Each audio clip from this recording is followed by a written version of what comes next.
When Pharaoh let the people go, God did not lead them by the way of the land of the Philistines. The way of the land of the Philistines is a technical term. Way means road. It's just the Hebrew word for road.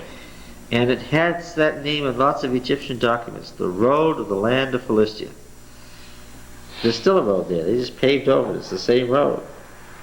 It's only 70 miles. When you're in the Nile Delta, you don't have far to go to be in Israel. It's only 70 miles to the Gaza Strip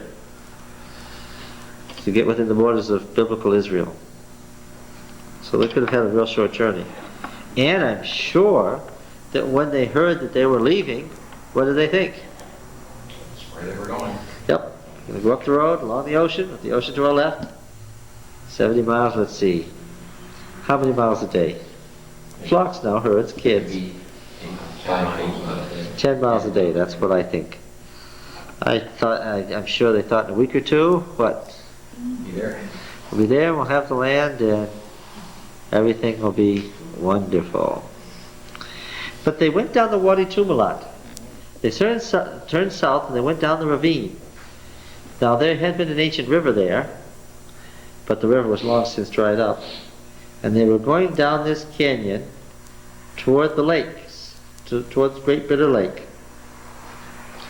Now the lake has been drained off because of the Suez Canal, but the outlines are still there. And the problem is that when you got to the end of the canyon there, the Egyptians had erected a series of forts to protect the frontier from the roads coming in from the Sinai Peninsula. Now the Egyptians had control of the Sinai Peninsula. There were gold mines there, and copper mines, and jewel mines, and they were working them, and they had slaves there. Some of those slaves lived and died in the mines. They never came up, never saw the sun. Lived their entire lives and died in the mines. Never even came up to see the air.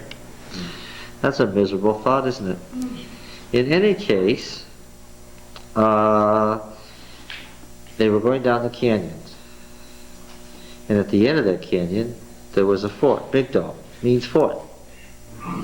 Migdol isn't a place, it's a thing. It's a fort. So they got there and they couldn't pass the fort. Now you see, when you're in a canyon with a big fort at the end of it, you've got a problem. And on the other side of the fort there was this tidal basin. Now this tidal basin business is going to figure into the story. I'm going to try to tell you what happened without bringing Cecil B. DeMille in here, and at the same time not having you so frustrated that it doesn't accord with what you thought happened that it outrages you. Let's try to take this slowly. You have to have lived around tidal marshes to know how dangerous they are. In addition, the Egyptians were afraid of the water. Why? They didn't have big ships in the trade that they did have with Palestine. Their little ships kept the land in sight. Why were they afraid of the water? Because it might fall off the other side. Well, that's one reason. What's in the water? The sea monster, seven-headed dragon. And all the gods of the land were somehow negated by once you got into the water, and they didn't know who to worship or how. The ocean, if you talk about the forces of nature, the ocean is unpredictable, right? Yes. Now, there is always a problem when you get around tidal basins, especially tidal basins that are connected between freshwater and seawater. Right?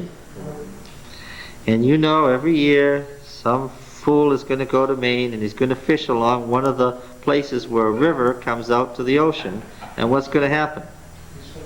Yeah, he's going to be part of the evening news that night, and then we'll forget him. We'll never think about him again. Because 4 more fools are going to have this happen next week. What's going to happen? They're going to drown because water is very treacherous. On one hand, you've got dry land. But what happens 30 minutes later? Suddenly you're in the middle of not just water, but what? You've got this tide rushing in, and what was dry land 30 minutes ago is 10 feet deep now with a tide. Yeah. Bay of Fundy, like. Yes. And what time of the year was this again? Spring. Yes, the spring equinox, the Passover moon. This was the Passover moon, the time of the highest tides. Okay? So this all started in the fall and now it's spring. And in addition, the Egyptian army was largely what? What were they following them with? Chariots. Yes. Yes. Thanks. Take your chariotry into the middle of a spring tidal basin when you're afraid. The one thing you have to know about water is, because I've had a few experiences and I'm sure you have too, is if you're in trouble in the water, what's the most important thing? Don't panic. Think about what you are, where you are, and what you have to do to stay alive. Because if you panic, what's going to happen? Yeah, you'll drown. And can you imagine these people in the middle of this situation panicking? What was going to happen? And of course, horses are notorious for sensing what people feel. Right? As soon as you panic around a horse, what's going to happen? The horse is going to panic too. It's a prescription for disaster. Right? Now it's a tidal basin. It says the Sea of Reeds. That's what it means. It doesn't say the Red Sea here. Oh, I know it says Red Sea in Chronicles, but the chronicler was 800 years later. They went into the Sea of Reeds. It was a tidal basin. And no, it wasn't the Red Sea. No, the ocean didn't part. No, the walls weren't 160 feet high. But it sure was lethal. Because of the nature of what it was. Now, let's see what it says here. Verse 17. When Pharaoh let the people go, God did not lead them by the way of the land of the Philistines, although that was near. For God said, lest the people repent when they see war and return to Egypt. But God led the people round by way of the wilderness toward the Red Sea. Notice what's the term here? What's the name here? That's the name here. How is the deity called here? Yeah, this is Elohim. Yeah, this is God. Who have we been following here up to this point? Yahweh. Yes. So what we have here is an editorial comment from the time of the chronicler, which accords directly with the chronicler, but is simply wrong. Led the people round by way of the wilderness toward the Red Sea, and the people of Israel went up out of the land of Egypt equipped for battle. And Moses took the bones of Joseph with him, for Joseph had solemnly sworn the people of Israel, saying, God will visit you, then you must carry my bones with you from here. And they moved on from Sukkoth and encamped at Etham on the edge of the wilderness. And Yahweh went before them by day in a pillar of cloud to lead them along the way, and by night in a pillar of fire to give them light, that they might travel by day and night. The pillar of cloud by day and the pillar of fire by night did not depart from before the people. Yahweh said to Moses, then Yahweh said to Moses, picking up the earlier narrative, right? We've been following the narrative about what Yahweh was saying to Moses in the plagues here. Yahweh said to Moses, tell the people of Israel to turn back and encamp in front of Pi-hahiroth, between Migdol, between the fortress and the sea, and in front of Baal-zephon. You shall encamp over against it by the sea. All right, so he specifically told them to go into this trap. Okay. For Pharaoh will say of the people of Israel, they are entangled in the land, the wilderness has shut them in. And I will harden Pharaoh's heart, and he will pursue them, and I will get glory over Pharaoh and all his hosts, and the Egyptians will know that I am Yahweh. And they did so. When the king of Egypt was told that the people had fled, the mind of Pharaoh and his servants was changed toward the people, and they said, what is this we have done, that we have let Israel go from serving us? So he made ready his chariot and took his army with him, took 600 picked chariots and all the other chariots of Egypt with officers over them.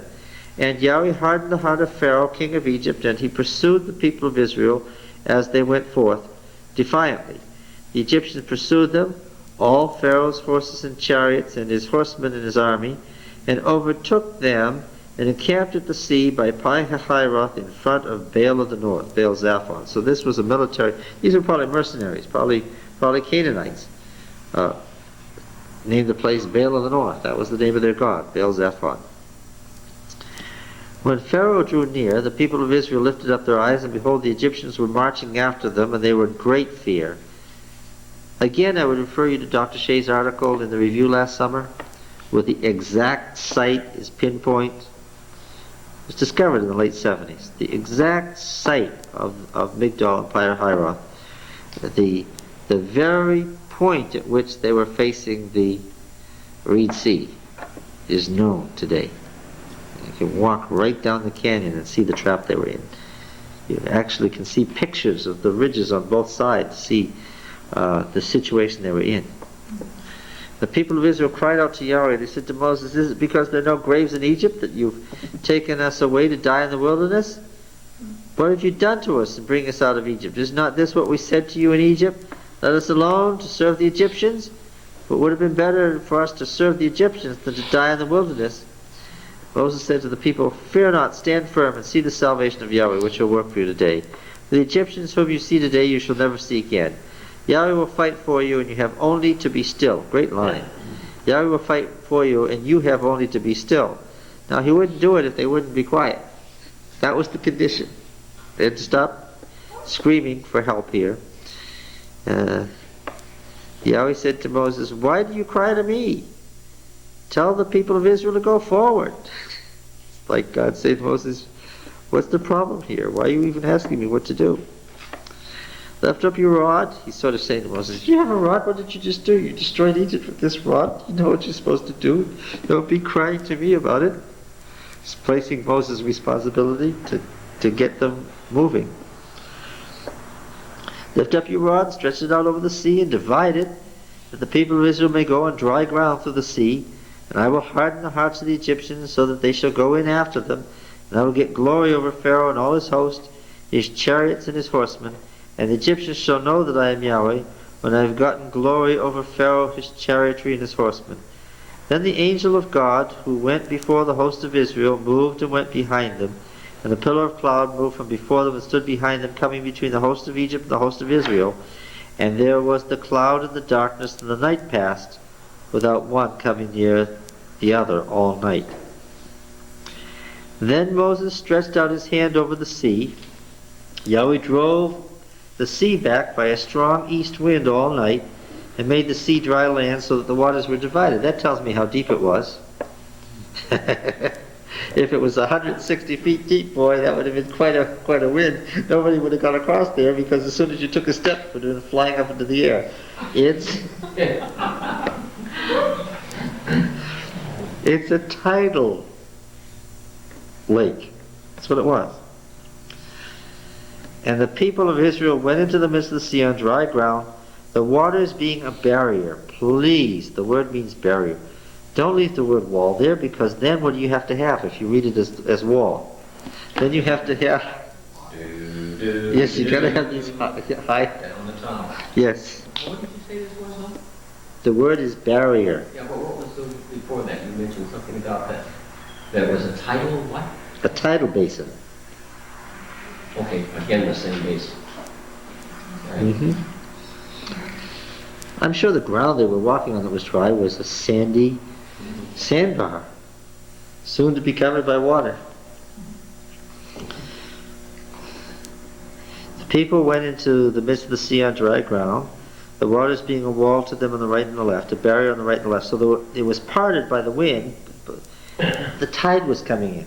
The wind was blowing strong enough from the east to keep the tide from overflowing this thing that they were passing over. But when the wind stopped, what? Okay, the Egyptians pursued and went in after them into the midst of the sea, all Pharaoh's horses, his chariots, and his horsemen. In the morning watch, Yahweh in the pillar of fire and cloud looked down on the hosts of the Egyptians and discomfited the hosts of the Egyptians, clogging their chariot wheels so that they drove heavily. And the Egyptians said, "Let us flee from before Israel, for Yahweh fights for them against the Egyptians." Yahweh said to Moses, "Stretch out your hand over the sea, and that the waters may come back on the Egyptians, on their chariotry, and on their horsemen. Now, on the morning watch here, the morning watch is when? When is this? Huh? No. No. Huh? It's really early in the morning. Yes, it's the darkest hour before dawn. In the early evening, they sat there, nobody doing anything, but God actually sent Israel into the ocean in the middle of the night. And then, at the darkest hour before dawn, he removed the barrier and what? The Egyptians. I have a question. Yeah. Tidal basins, unless they're in real areas like Fundy Bay, have unusual tides, but normal tides run around 4 to 6 feet high. How do we relate that to, of course, their Cecil B. DeMille's the tide going over top of them, and 4 feet, a man would not drown. You shouldn't drown in a 4-foot tide unless two things happen. You fell down and the armor kept you there. Yeah, and of course, in 4 feet of water with the tide moving fast, what do you have to know how to do? It's very simple, but you still have to be able to do it. You have to at least know how to dog paddle and stay on top of the water, right? You have to remember that people have survived for days in the water, right? As long as what? As long as they stayed on the top of it. Now, if you belong to a culture that's afraid of the water, anyway, and this was impetuous on their part to go into this thing, and you've heard this, that you can drown in half a cup of water if you don't know what you're doing, and they're heavily laden, and the water was coming in on them, and what did they do? But John, the water's being held back by the wind. It wasn't being held back anymore. Wouldn't it come in greater depth? That's all I'm saying. I'm sure it was swifter. I'm sure it was swifter. And suddenly they found themselves in the middle of an incoming tide, and clearly they panicked, and that's why we find their bodies later. And portions of this area too, this is not a 4-foot tidal basin either. Portions of that area are much deeper than that, Yes. well Depends above on 20 feet. And depends on where across the Great Bitter Lakes they went. Okay, exactly where. This was an extension, this was an extension of the end of that arm of the Red Sea. Yeah, it's right where freshwater and seawater meet in a tidal basin, and I know that it's the tide that got them. You know how I know that? It says so. Right? Verse 26. Then Yahweh said to Moses, stretch out your hand over the sea, that the water may come back on the Egyptians, upon their chariots and on their horsemen. So Moses stretched forth his hand over the sea, and the sea returned to its wonted flow when the morning appeared. And the Egyptians fled into it, and Yahweh routed the Egyptians in the midst of the sea. The waters returned and covered the chariots and the horsemen and all the hosts of Pharaoh that had followed them to the sea. Not so much as one of them remained. But the people of Israel walked on dry ground through the sea, the waters being a barrier to them on the right and the left. Thus Yahweh saved Israel that day from the hand of the Egyptians, and Israel saw the Egyptians dead on the seashore. I know that it was an incoming tide that they drowned in. That's especially ironic. It wasn't an outgoing tide sweeping them into the Red Sea. It was what? An income. It was an incoming tide that deposited the bodies on the shore. You see? It does describe exactly what happened. You'd wonder why some of them wouldn't survive. No, I don't wonder. How many of them could swim? Well, some surely. No, you didn't listen to what I said. In a culture where if you step into that water, who's in control?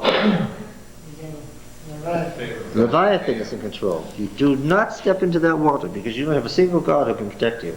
Why did the Pharaoh do it? I'd like to know why after. He was so angry. When he told him, He thought he was Israelites going are going to dry. They were going to cross on dry land. He intended to catch him and kill him. He was so intent on killing him. The man had lost his good sense. All right? He's out of control. Yeah. And look, I don't think that he intended to get trapped in an incoming tide. The wind stopped suddenly, and suddenly they were in the middle of a tide. They didn't know that they were going in there to be getting trapped. They went in at 3 o'clock in the morning. They probably weren't even looking at where they were until it was too late. Depending on the area, if the moon wasn't out, it would be so dark you couldn't tell where they were. Yeah. Now, according to this, Pharaoh was destroyed with him, right? Mm-hmm. And of course, that Cecil B. Milne is not, as you like to say, the... Well, we have this. If this is Tutmosis III, and I'm sure it is, we have his body. If we have his body, that means somebody went and recovered it. You know what is puzzling me? Since you were a little child, you heard it was the Red Sea. The Red Sea was divided. You didn't hear about it in the tide coming in. You just heard that Moses put his hand down, the water came over, then the Egyptians are running behind him, and then all of a sudden Moses put down his hand, and the water closes up. This tide thing is like, wow. Sorry. But It's understandable what you're saying, but it's just so amazing. What are they teaching us? I don't know. You'll have to ask whoever you have to complain to. You can't get me to apologize for anything anybody else taught you. Look, the Sinai Peninsula is part of a rift. You know that the earth is made up of plates? And that the plates are pulling apart in places and pushing together in other places? Okay, the Y and the P share one stroke here. This is where two plates are pulling apart. And it starts here and it gets deeper and deeper and deeper and deeper. In fact, where the trade routes come down, you had to embark on ships to cross. This is some of the deepest coral reefs on the surface of the earth. Here, there's marine life here that isn't found anywhere else in the world.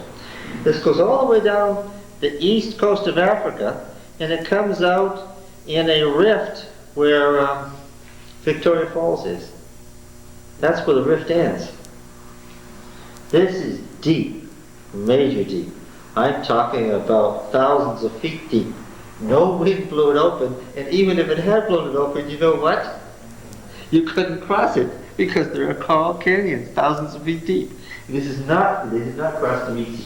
They crossed the lakes here. And actually what they did was they crossed like this, went into the Sinai Peninsula. They went down to Wadi Tumla, which is and here was the fort. Okay. Yes. Now then, we're going to find out that this is true by reading the Song of Moses in chapter 15 also.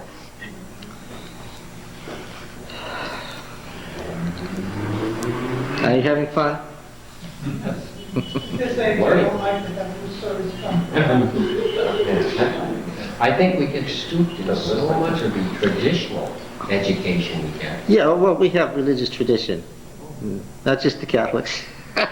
We have one or two traditions of our own.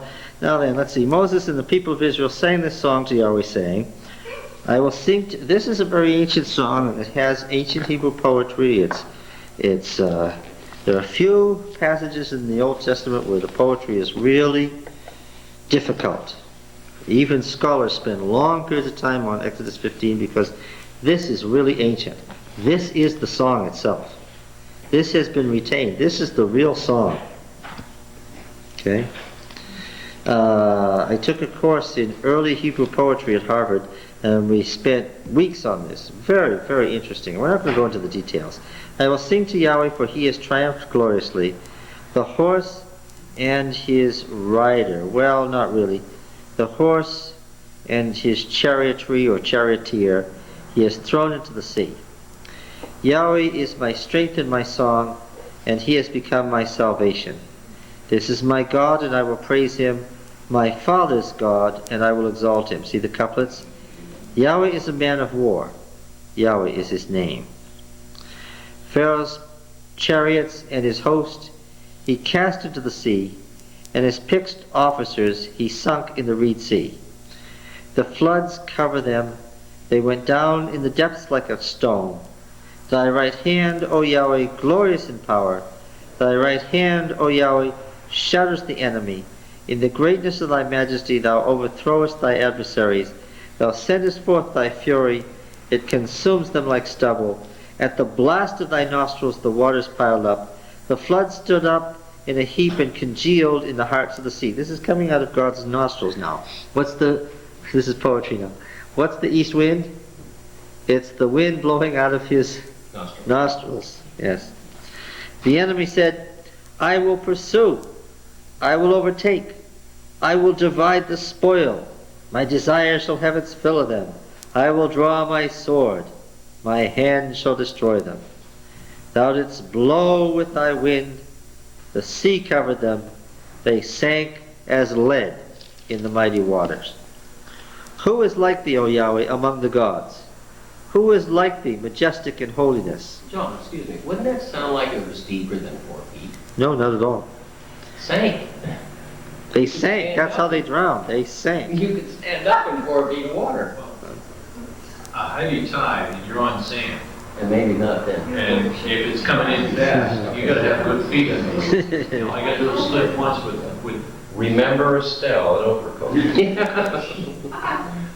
I think what has happened, we so want to be sure it's a miracle of God rather than something of nature, so we built up that wind out in the water. Well, it says it here. It's just that we have to see what it is that it's saying. Who is like thee, O Yahweh, among the gods? Who is like thee, majestic in holiness, terrible in glorious deeds, doing wonders? Thou didst stretch out thy right hand, the earth swallowed them. And there, now look, we're reading poetry. Don't try to draw out of poetry. Don't literalize every poetic line. Okay? The earth didn't swallow them. Now this is gulping. And the wind didn't come out of God's nose. Unless there was a big nose over the sky there and there was wind coming out of it. Symbolic. Yes, that's right. That's what poetry is. So don't take one line out of it and make it literal and say, well, all right. God was there with his nose. Yes. Look, this is, and what if I told you about poetry operating on multiple levels, right? Is this writing history? Is it writing symbolism? Is it writing theology? Well, it's writing all of those. After all, what does Yam Suf mean? What does Yam Suf mean anyway? sea of reason. Yeah. Yeah. Except that Suf and Sof are the same word. Okay? The vocalization is the same word. This means reed, and this means annihilation or destruction or obliteration.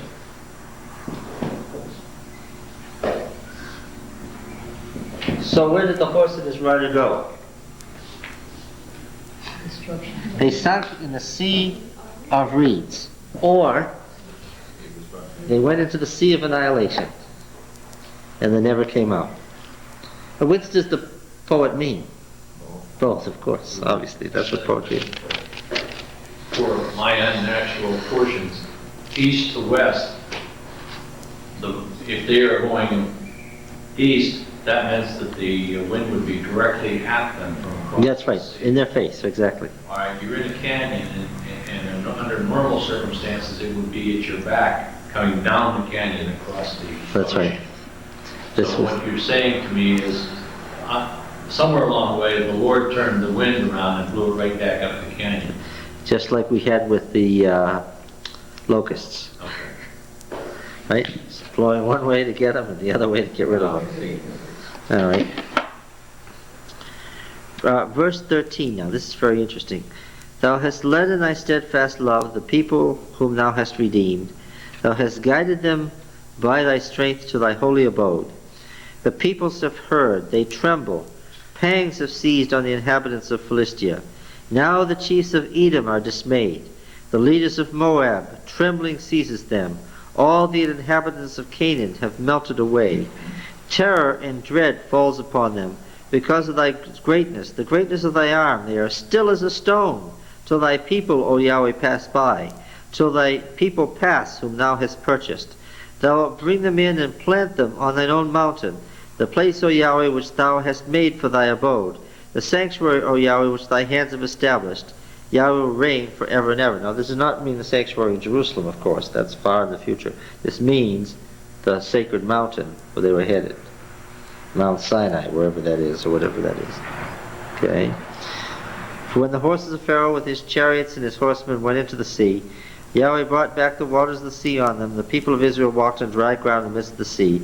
Then Miriam the prophetess, the sister of Aaron, took a timbrel in her hand, and all the women went out after her with timbrels and dancing. And Miriam sang to them, Sing to Yahweh, for he has triumphed gloriously. The horse and his rider he has thrown into the sea. Now we've got two traditions here. The superscription to the song, obviously not written at the time, 15:1. Chapter 15:1 says, who wrote the song? Moses. That's a superscription from later. Who wrote the song according to the prose narrative? Miriam wrote the song. Okay. Did you catch it? Did you all catch it? The psalm, Exodus 15, is the song of Miriam. The superscription is wrong. Well, is there a song of Moses? I heard in Revelation about the song of Moses and the Lamb. Is there a song of Moses too? It might have referred to this, but I don't think so. I think it's referring to the song of Moses in Deuteronomy 32 for technical reasons. That's a different thing, because the song of Moses in Deuteronomy 32 is about triumph over sin, and that's what the 144,000 is about. This is talking about the destruction of an enemy. That's something a little different. This is the Song of Miriam. This is the Song of Miriam. You do see, don't you, that the verse 21, the first lines there are the first lines of the song.